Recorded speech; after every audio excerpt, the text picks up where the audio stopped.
Hello, everyone. Welcome to Bible Discoveries, the weekend show. Happy Easter. Thank you so much for spending part of your Easter weekend with me. If you are watching on Easter weekend, and if you're catching up, hi, thanks for being here anyway. If this is your first time here, my name is Corie. This is the weekend show. And on Bible Discovery, we go through the entire Bible in a year. So on this program, we take a look at Monday to Sunday's reading.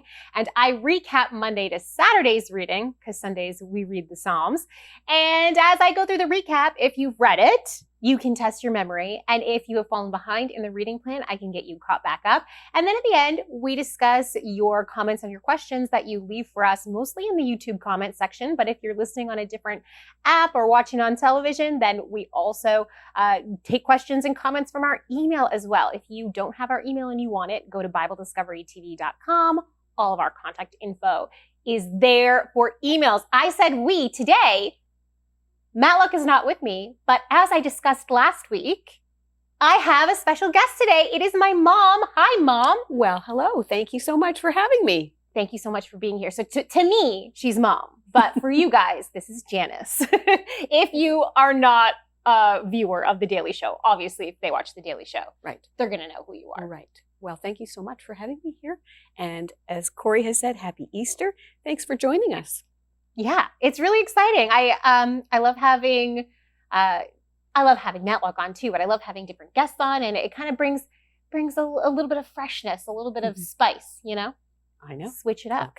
Okay, so this week, Monday to Saturday, our reading plan covers 1 Samuel chapter 21, and it goes to 2 Samuel chapter 10. So a ton of really interesting historical narrative today, this week. And then on Sunday, we are supposed to read Psalm 42 to 45. So, Mom, how this is going to work is I'm going to go through a recap of 1 Samuel 21 to 2 Samuel 10. If at any point we want to discuss something that's going on, interrupt me. All right. Or I'll pass it over. We can just talk about interesting things that happen. And at the end, we have some comments and questions. Excellent. Sound good? Okay. Sounds good. Let's jump right in. 1 Samuel chapter 21. So David on the run from King Saul again. He's traveling with men who are loyal to him. So he has kind of his own military force, a mini militia and military force going on. And he stops by Nob, where the tent tabernacle is set up. And the priest of Nob gives David and his men the consecrated bread that they're going to switch over. So this is the bread of the presence from the tabernacle. And he gives David Goliath's sword, which is an interesting note. So David must have dedicated the sword to God and put it in the tent tabernacle at some point, because we're not told when he did this. We're just told that now. We're catching up now in the historical narrative. Then David goes to Goliath's hometown. He goes into the Philistine territory. He goes to Gath, but he instantly regrets this because he's recognized by the officials of Gath. So David pretends to be insane so as to not appear as a threat. And it works.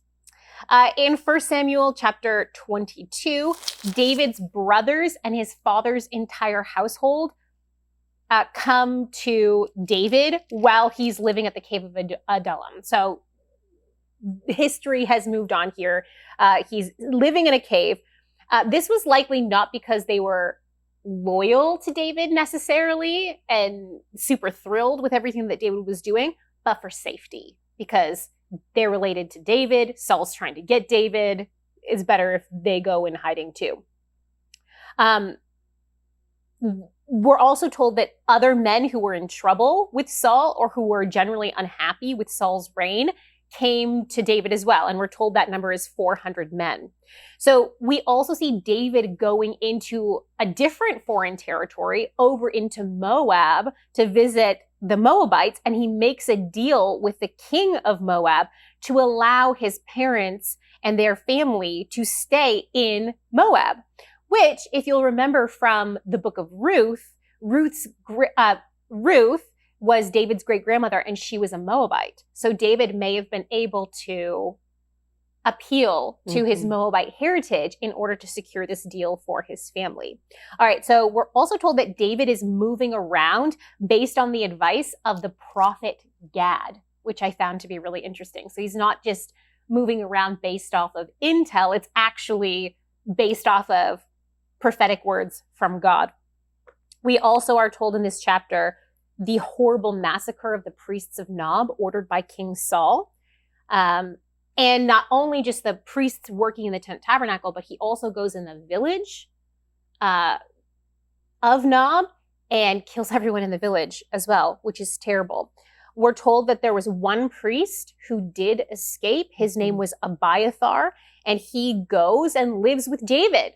And we're told that he escaped with the ephod of the high priest. So this is the one that we read about in Exodus that has the golden set 12 jewels with the names of the tribes of Israel on it, and the 2 jewels on the shoulder with the 12 tribes of Israel carved in it, and the important breastpiece, which is basically a pocket to hold the Urim and Thummim for making decisions for the leader of Israel. So it's interesting because in his zealousness to destroy David by destroying the priests of Nob, Saul has inadvertently given David the tools of discernment that were supposed to be only available to the king of Israel. Right. Isn't that interesting? It's very interesting. How it works. Okay, 1 Samuel 23, David saves the city of Keilah from Philistine raiding parties. Keilah is a town from the tribe of David, which is David's tribe. Saul tries to trap him there at that city, but David escapes, and he's now moving from place to place to avoid detection. And we learned that David's plan was for Jonathan, son of Saul, to be second in command once Saul did die, probably over the army. We're also seeing that even in David's own tribe of Judah, not everyone supports David, because we see the Ziphites, which are a clan within the tribe of Judah, they betray David to Saul. And actually, interestingly, David writes Psalm 54, which we'll read next Sunday, not this Sunday, but next Sunday, in response to this betrayal. 1 Samuel 24, Saul's told David is living in En-Gedi, which is a desert oasis by the Dead Sea.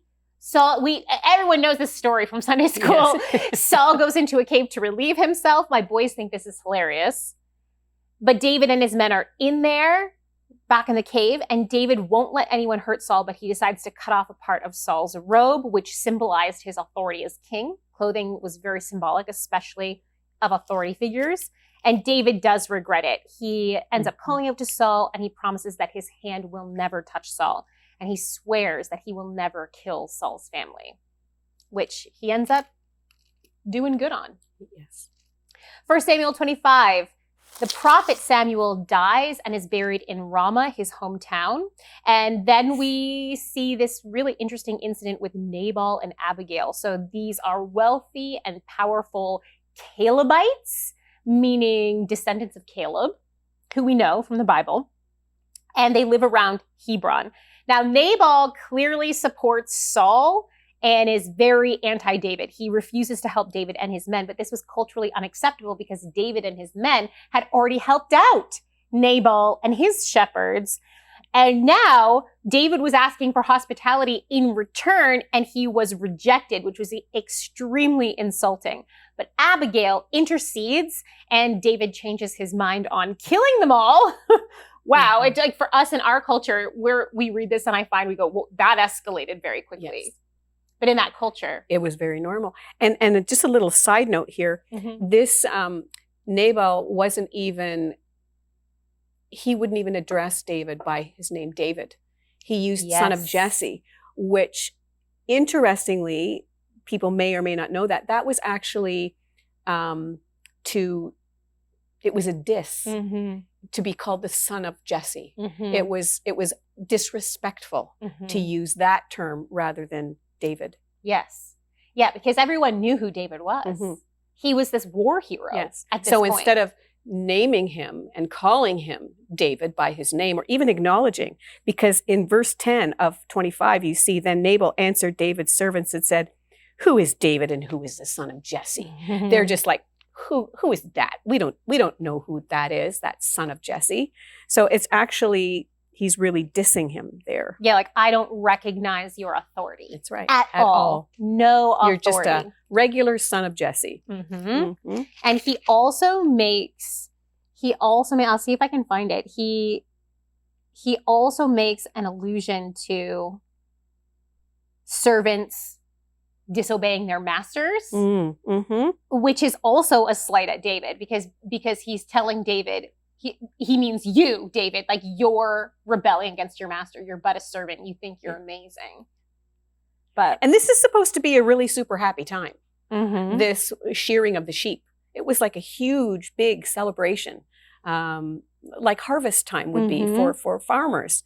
This was a great time. So really, for David to send his men, he should have been met with, absolutely, come and join this celebration. But not so much. Yeah, there it is. Many servants are breaking away from their masters these days. So shaming him again. Culturally. Yeah. Culturally shaming him. I can imagine what David's young men were thinking. Like, oh, this is not going to be good when we go back to David. Yeah. But then Abigail steps in. Yes. She's the foil to Nabal, who's a fool, and she's extremely wise. And then, so after this, we learn that Nabal dies of natural causes 10 days. I say natural causes because the intimation is that God judges him. But no one kills him unless it's God himself. He has a stroke or or a heart attack. Something like that. And then 10 days later, the Bible says that God struck him and he died. Exactly. So then we learn that, still in this chapter, we learn that David has 2 wives besides Michal, which is Saul's daughter, and both are from his own tribe of Judah. So we have Ahinoam of Jezreel, and now Abigail, the widow of Nabal. So David marries Abigail after she's done mourning for Nabal. Now, we know Abigail is from a very prominent family. Probably Ahinoam was as well. And it seems that what David is doing here is trying to secure a base of allegiance within his own tribe of Judah through marriage. Because we've seen already that there is not a lot of tribal loyalty right now. So for David, this is politically expedient to do this, to make marriage alliances, peace treaties with very prominent families within his own tribe. And in fact, we're going to see in the coming chapters that David also sends money to prominent families throughout Judah, basically showing him, look, if I'm your leader, I will take care of you, right? So it's interesting how he's trusting God on the one hand, but he's also being culturally expedient on his own. Now, we know that he wasn't supposed to do this, according to Deuteronomy chapter 17, but no one's perfect, and the Bible's not shying away here from that fact, showing what it is that David did. And there was consequences for it. There in was. The end. Really bad. Really bad. And, that when we choose to do things against what God commands, there are earthly consequences. There are things that we go through, and we see it with David as well. Even though God chose him, God anointed him, and said that his heart was after God. Yes. So we always just have to be careful, don't we? We really do. We really, really do. Because some of the decisions that we make here that involve our lives, that involve people, may seem like a good idea, and that actually might help us in what we would think might help us in here while we're here, but eternally it doesn't. Yeah, it doesn't make sense. It never does. No. But sometimes, because we are human, and the important part here is that David always came back to God and repented for those things. Yeah.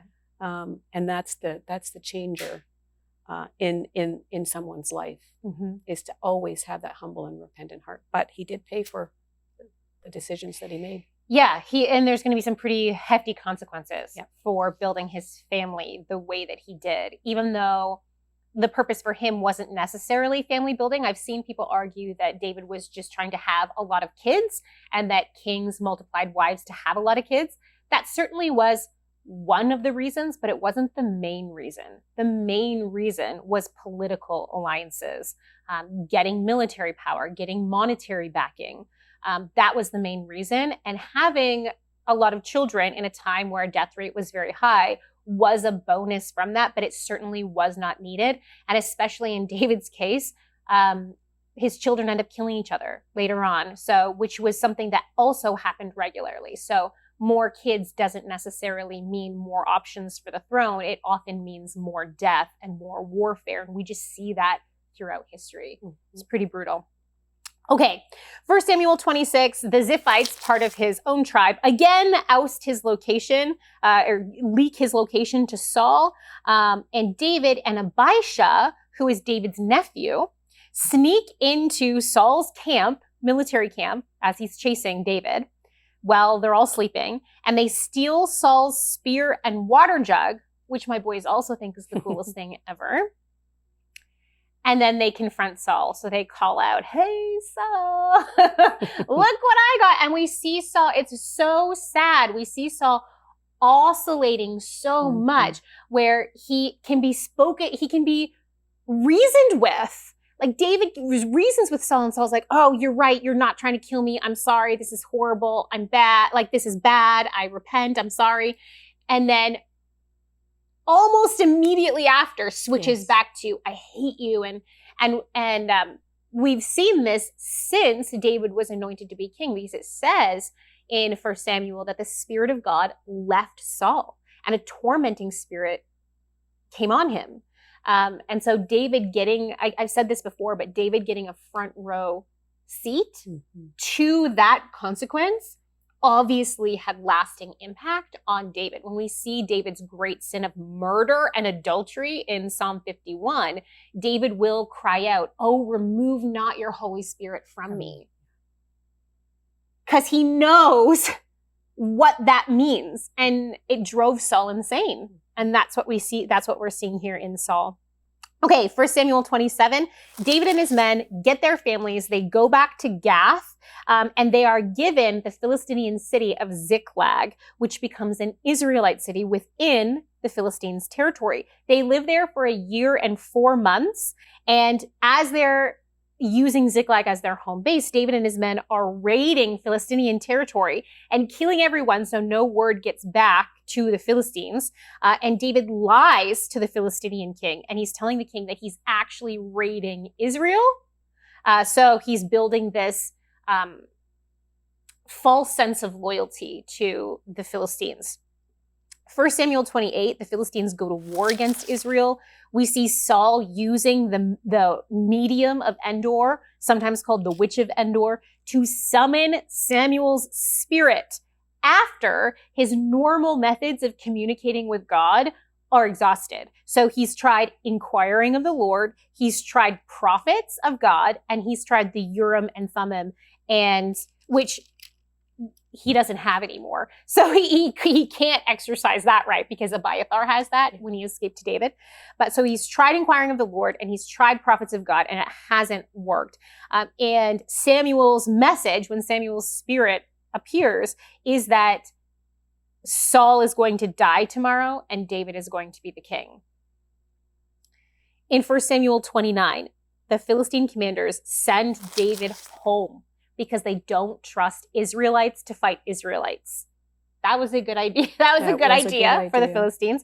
But it also ends up benefiting David, because then no one can accuse David of killing King Saul, because he wasn't even in the battle. I think this is a divine intervention for David's sake. For David's sake. Yeah. And then not only was he not in the battle, he actually was in a completely different battle. Because in 1 Samuel 30, David returns to Ziklag, and the Amalekites had raided and stolen all the people. So all David's family, David's wives, all his men's family, everything. We're told that the men were talking of stoning David. This is how angry they were. But instead, on the advice of God, through Abiathar the priest, and presumably the ephod with the Urim and Thummim, David led the men on their own raiding party to try to catch and defeat the Amalekites. And they do. They get their families back. They get everything back. We also then, this is where we see David strengthening his ties with the tribal leaders of Judah, his own tribe, by sending them tribute from the plunder that he got from the Amalekites. And you can read about that in verses 26 to 30. Okay, 1 Samuel 31, so sad. This is where Saul, Jonathan, and all the rest of Saul's sons die in battle with the Philistines on Mount Gilboa. And I hate this because we know that at least Jonathan, but presumably the other sons of Saul, they were there out of loyalty to their father and out of loyalty to Israel, but we know that Jonathan was loyal to David and ultimately to God because he recognized that God had anointed David. So this is a tragedy. It is. It's very sad. Their bodies are hung up on the wall of Bethshan, and Saul's armor goes into the Philistines' temple, just as Goliath's sword went into the tabernacle, and maybe more. Maybe the rest of his armor, we don't know. So the men of Jabesh Gilead, do you remember that city that Saul had saved at the very beginning of his reign? People were like, some people supported Saul as king, and some people were like, are you kidding, a Benjamite? No.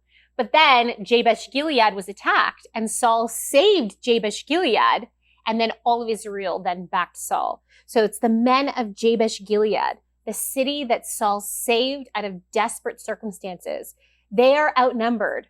They go into Philistine-controlled territory, and they retrieve the bodies of Saul and his sons, and they burn them and bury the remains. So they give them an honorable burial. And then that brings us to 2 Samuel. Right. 2 Samuel 1, David hears about the deaths from an Amalekite, a member of Saul's army, so a hired foreign military person. And he claims to have finished Saul off at Saul's request. And he had brought Saul's crown and armband to David.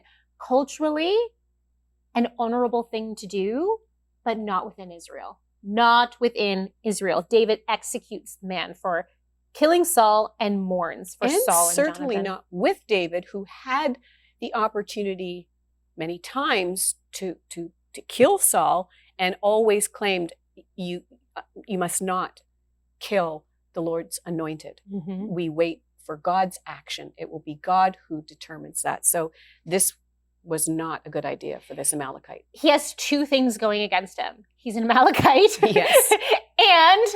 and he claims to have killed the king that God had commanded to be king. Mm-hmm. So he's executed. Okay, 2 Samuel chapter 2, David moves back into the territorial tribe of Judah to the city of Hebron, a very important city. And the tribal leaders of his tribe, Judah, come to him and they crown David their king. But he's not king of all of Israel. He's just king of the one tribe. Abner, who is the army commander of Saul, installed Ishbosheth, Saul's son, one of the sons of Saul that didn't die in battle, so he must have been quite young, as king over the rest of Israel. But we're going to learn that Abner seems to have been controlling the situation a lot. Which makes sense. That it looks like it was a kind of a co-regency sort of situation. So Joab is the commander of David's army, and he's also David's nephew. He meets Abner and Ishbosheth's army at the pool of Gibeon for a contest of arms. Both sides, they tie. And a battle breaks out. Abner's side, so Saul's side, loses and runs. And we're told that the brothers of Joab, Abishai, who we've seen earlier, and Asahel, who have been a part of David's military, his nephews, the sons of David's sister Zeruiah, Asahel refuses to stop chasing Abner. He's going for it, but he's unarmed. He just wants to catch Abner.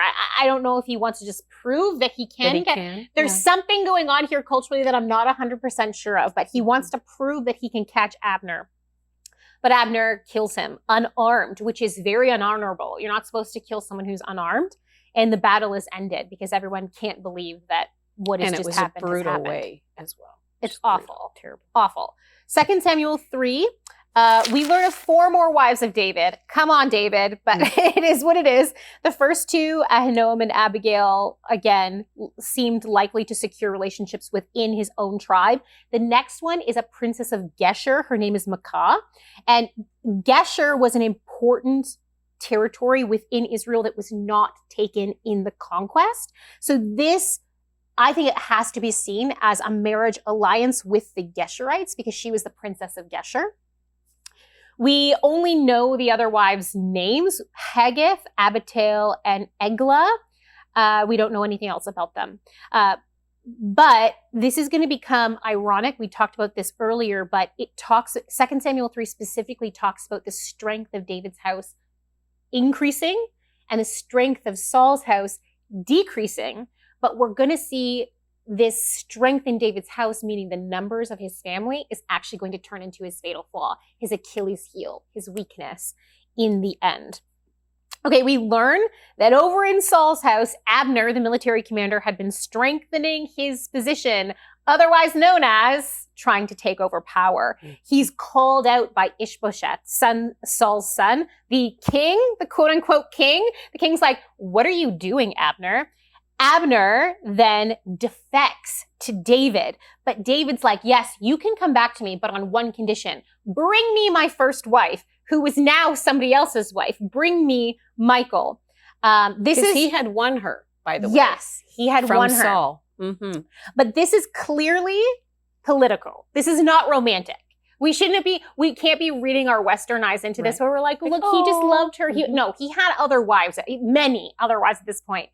But she was strategic. She was the son of the dead king, the daughter of the dead king. Yeah. This was David's legal claim to Saul's throne. He had the spiritual claim. He had been anointed by Samuel. Mm-hmm. But the legal claim to Saul's throne was through Michal. And so Abner does it. And it's actually a really sad moment for Michal, but it happens. And for her husband at that time. It's terrible. It's sad. It's really sad. And he tries to convince them that he won't make a run for the throne. No. Okay. Abner begins brokering a takeover of all of Israel for David. But Joab wants justice for his brother, who he believes was unjustly murdered. He doesn't see it as a wartime death. He sees it as a murder because Asahel was unarmed. This is arguable. There probably should have been a trial, but there wasn't. Joab wants justice. He doesn't trust Abner. Fair enough. Abner's already tried to be king. And without David's approval, he kills Abner. David is furious. He curses Joab, but he keeps him as the commander of his army. We're going to find out why. He kind of has to. 2 Samuel 4. 2 men assassinate Ishbosheth, the son of Saul, and they take his head to David. But do you remember David promised Saul, "I will never harm your descendants." So David has to publicly he has to honor that promise, and he probably wants to publicly distance himself from anything to do with trying to seize power. And so he executes the men who bring him Ishbosheth's head. We learn also that Jonathan has a surviving son, though he is maimed, and his name is Mephibosheth. Okay, 2 Samuel 5, we're almost done. David becomes king of all Israel. He conquers Jerusalem. Actually, Joab conquers Jerusalem. This is why David couldn't get rid of him, because he said, whoever takes over Jerusalem can be the commander of my army forever. And Joab does it. So David does not want Joab as the commander of his army. He probably no longer trusts him because he's going out on his own. He's going rogue, but he has to keep him. Okay, and there's a record here of how David has now defeated the Philistines definitively. 2 Samuel 6, David tries to bring the Ark of the Covenant from Kiriath Jearim. It fails. It doesn't go well. He's doing it the wrong way. David then tries again after the Ark has been living with a man who was brave enough to keep it for 3 months. And David's like, okay. So he brings And he it was back. blessed. His household was blessed. Exactly. Yes. So it's like David put this here as a test. Like, Yeah. is it me or were we just doing it wrong? We're going to find out. And poor Obed-Edom's like, okay. You know, like, yeah, I'll take the ark. Like, I imagine that's like, what are you going to say no to the king? So he takes it and God blesses him. And David's like, okay, you're blessed. So it can't just be that we're all cursed. So it's kind of humorous. And then there's this very salty interaction between David and Michal. And to me, this makes sense. And I always like putting this note in here where Michal is angry because she sees David dancing. But the hint in the text is not that he's dancing.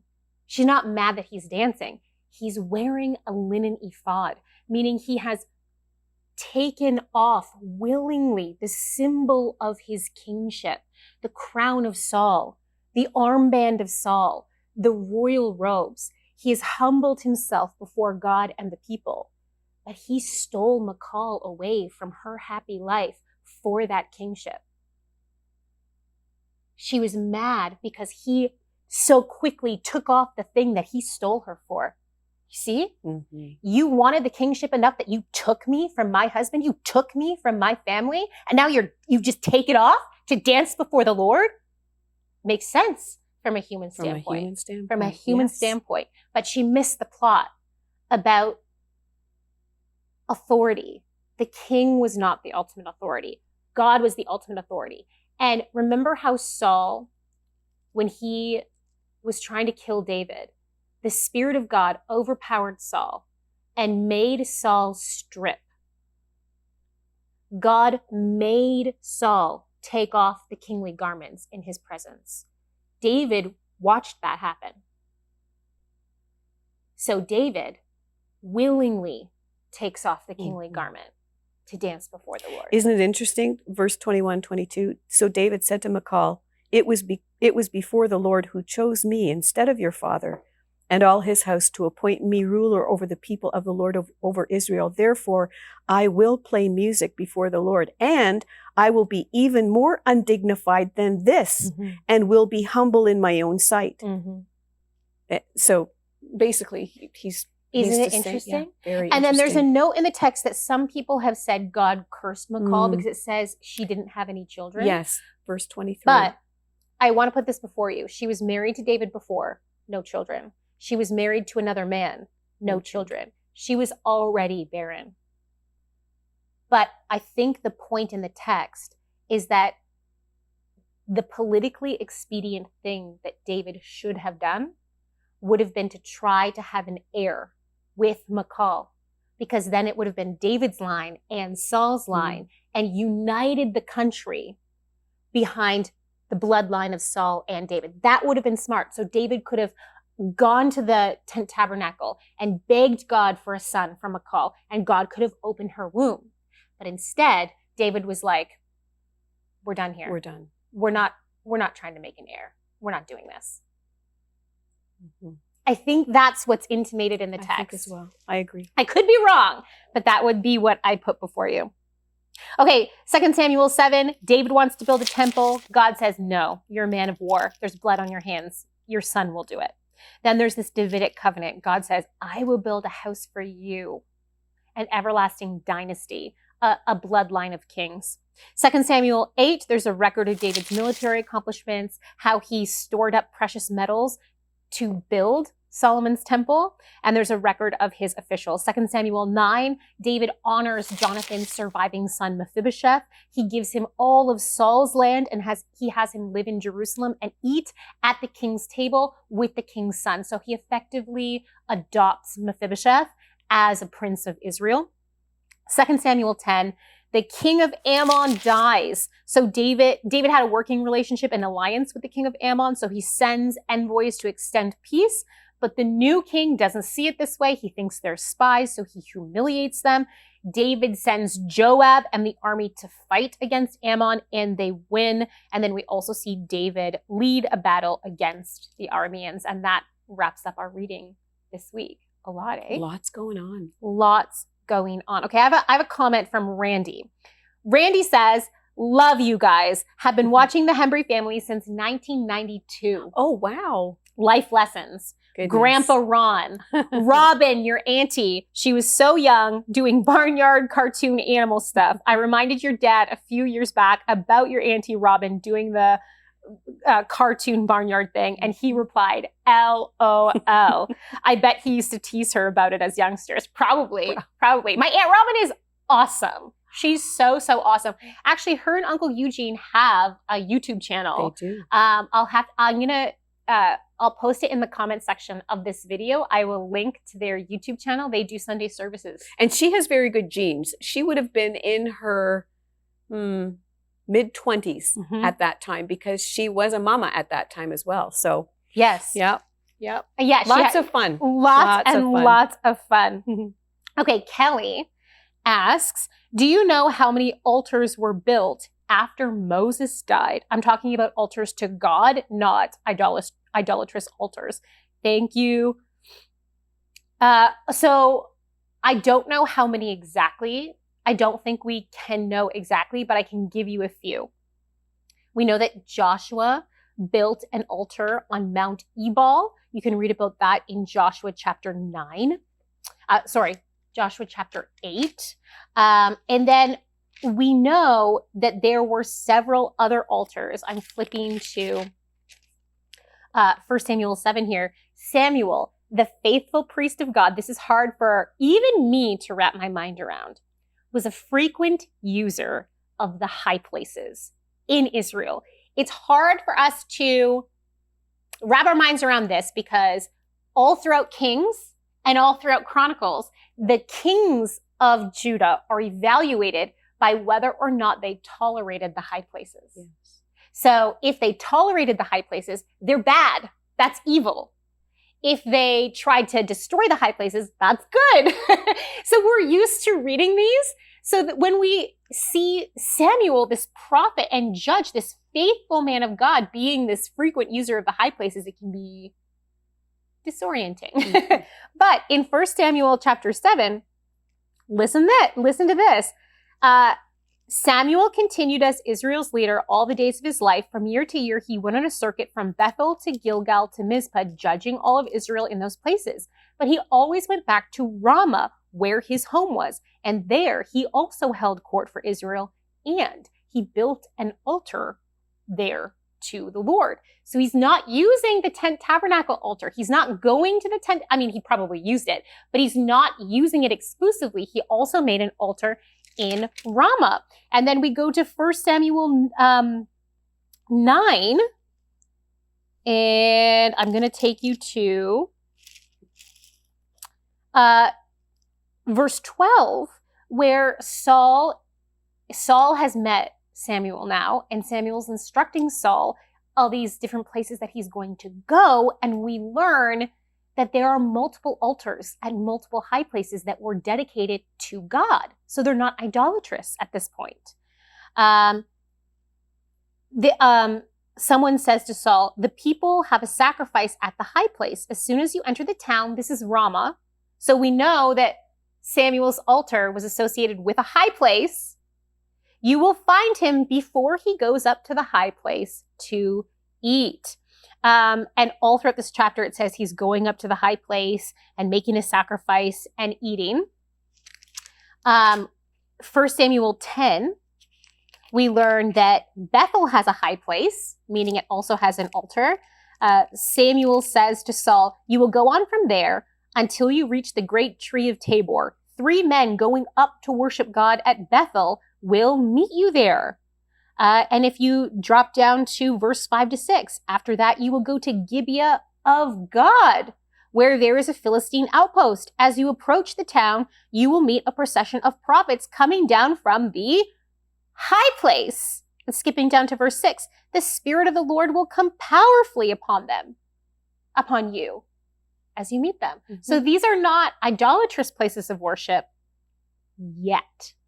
We also learn in the same chapter that Gilgal has an altar where there's prophets and people worshiping God. So if you read 1 Samuel 10, you will see many things. And I just want to say, we know at this point, the tent tabernacle was not in any of these cities. It was in Nob. Shiloh had been destroyed and it had been moved to Nob. So there's other altars that are being used for the worship of God. The clincher is this was okay until Solomon built the temple. Then Solomon says, now we are centralizing our worship. All the worship has to happen here. So we're going to decommission these altars. We're not going to be, and unfortunately, by the end of Solomon's reign, he himself had built multiple altars and recommissioned the high places, and now idolatry was happening everywhere. So, do you have anything else you want to add to that? No, I think he covered it very well. Okay. Richard Kraft asks, I was wondering what you guys thought about Israel using badger skin on the tabernacle as it was an unclean animal. Unclean animal. To that, I would say, Richard, all the commentaries that I know of, they all say we don't actually know what the leather was. It's a confusing word in Hebrew, apparently. So I don't want to comment too much on it because apparently we can't identify with exact certainty what that leather was. Some people think it was actually an aquatic animal, like a marine animal, like a dugong or a dolphin or a... I think I've heard Ryan talk on that subject as well. Yes. Yeah. So refer to Ryan. Okay, Sue Ernaby. Hi, Sue. Sue is wonderful. Yes, I love she Sue. is. Yes, she is. I love Sue. She says, hey there, I have a question for you. In Judges chapter 7, after the weird incident of some men lapping water with their hands and others drinking directly from their hands and knees, the text mentions 3 times that God will deliver the Midianites into your hand. Verses 9, 14, and 15. Do you think this is intentional, that the men who drank with their hands were the ones chosen to fight? Thanks, Sue. What do you think? It could be pretty cool symbolism there. I really like that. I do too. I really, really like that, Sue. I think that's a fantastic catch. Me too. Yeah. Linguistically connecting the hands and the hands. And the hands. I guess we don't really know, but it's really interesting to think about, isn't it? Yeah. And I do love the symbolism in that. Unless you have a definitive answer on that one, Corie. I do not have a definitive answer, but I think that makes a whole lot of sense. Me too. Yes. Because I know that's often a question that people have. They're like, well, why? Why would that? But God does this often where he does word plays like that, where he's like, just as the men drank from their hands, so I will deliver into your hands. That is a pattern that is repeated throughout the time period of the kings. So yeah, I think you're onto something, Sue. That's great. Good job, Sue. Yeah. Okay, that's all the questions and comments Okay. we have for today. Do you have anything else that you want to add? No, except that these chapters going through, so many people don't like going through the Old Testament. And I know that there are some very difficult passages, but my goodness, the amount of information. And when we can study and go back into the culture and not see it from our cultural standpoint, it just opens it up so much more and makes it so interesting. So carry on with your reading. Yes, and we're going to finish up 2 Samuel next week. You're going to stay on with me. Okay. Mom's going to stay on with me for one more week. And yeah, the interesting elements are going to continue. I think the Samuels are so rich in symbolism and so rich in their narrative. It's going to be, I love it. I'm really looking forward to next week's reading. All right, guys, pop down in the comment section below questions that you have for upcoming episodes. If you want any follow-up questions for what we did today, pop those down there too. And until next week, happy reading and studying.